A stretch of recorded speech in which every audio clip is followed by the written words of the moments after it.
Yeah, we never did. I don't think we ever did have a bad match. It was just they became degrees of good, and I've had some of the best matches I've ever had with Steve, and it just became pretty automatic for us. You know, we didn't even have to talk. We'd just go out there and tear the house down.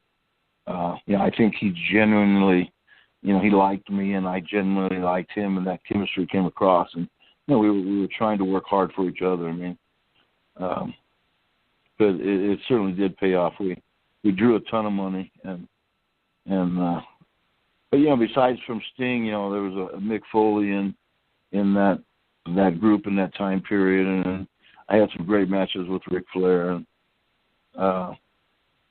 but that time period in the WCW was a good period of time for me, a very productive time. You know, I had Harley as a manager, Dusty Rhodes as a booker, and yeah, I mean, you have all these great wrestlers and around you between Sting and Harley and Dusty, and it's just, you know, Foley and Borden. It didn't get any better than that. I mean, it just everywhere you turned there was excellence around you. So, you know, going back to the AWA with Brody and Hanson and Blackwell, you know, I certainly was a great beginning for me to have big men of that caliber, and then going over to Japan with Inoki and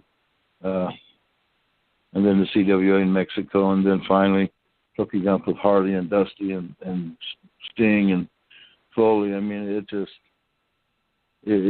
for me, I've been very blessed to be surrounded by talent. You know, obviously, if you're working with talented guys and you try to, you know, live up to what they're doing and even better,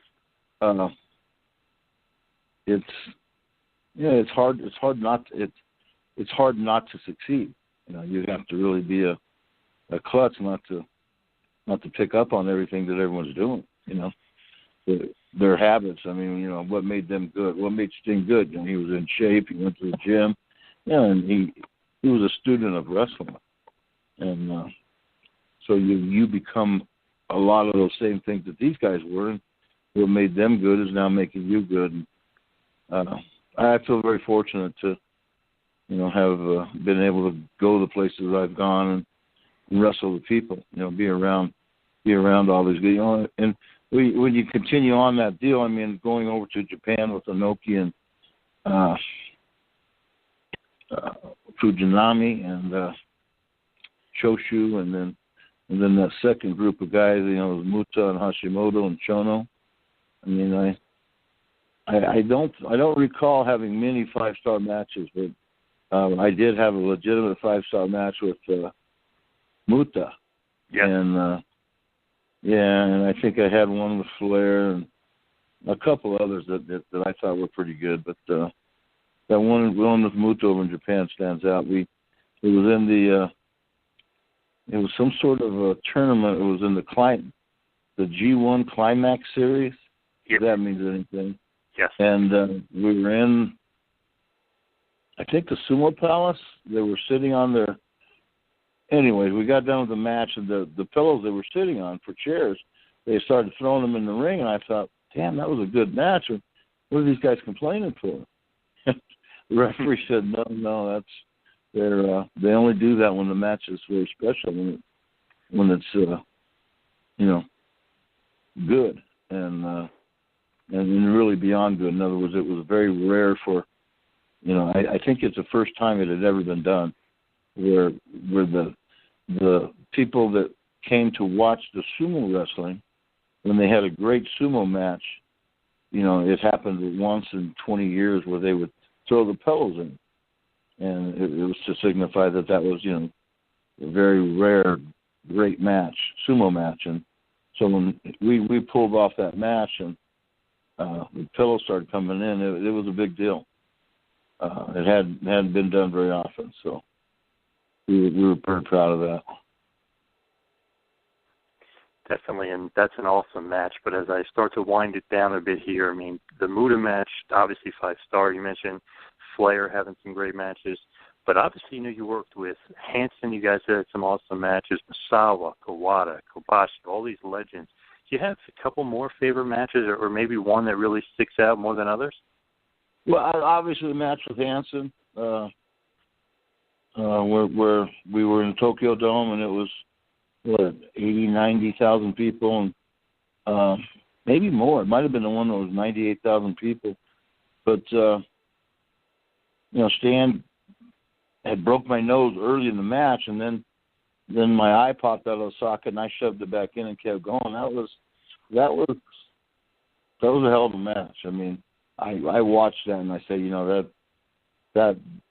even I'll put myself over on that one. I thought that was 28, 29. It might even have been the 30-minute draw. I can't remember right now, but 30 minutes in front of basically 95,000 people, and you get your nose broken, and then your eye pulled out of the socket, and you shove it back in and keep fighting. And on my part, I got to give myself a good job on that one. And then the one with Muta, that was a great one. Some of my matches with Inoki over there. Kobashi and I had some great matches, and even Akiyama. I mean, I had some good ones with Shoshu. And there was just a ton of good wrestlers over there. I had a good match with Nobu Takada in that shoot fighting. We fought one time for about 27 minutes for the world title. I think that's when I beat him for that shoot style world title, which was a different style. I mean, that was hard adapting because there wasn't. It was basically a knockout, and the pins didn't mean anything. So the psychology had changed drastically for me, and that was kind of difficult to catch on to at first. But and then of course coming over to America with Steve and Foley and Flair and HBK, Undertaker, and I had a few good ones. A little bit more, with the Undertaker being so big, it was harder to have because you couldn't. He was just so big, you couldn't press him. You couldn't, with a guy like Shawn and Steve, I could press him over my head and do a lot of things with a smaller guy, But tell you what, all in all, I've had a good career. I think it's been a Hall of Fame career, but I haven't got the call yet. So who knows? Maybe one day I will. That'd be fun.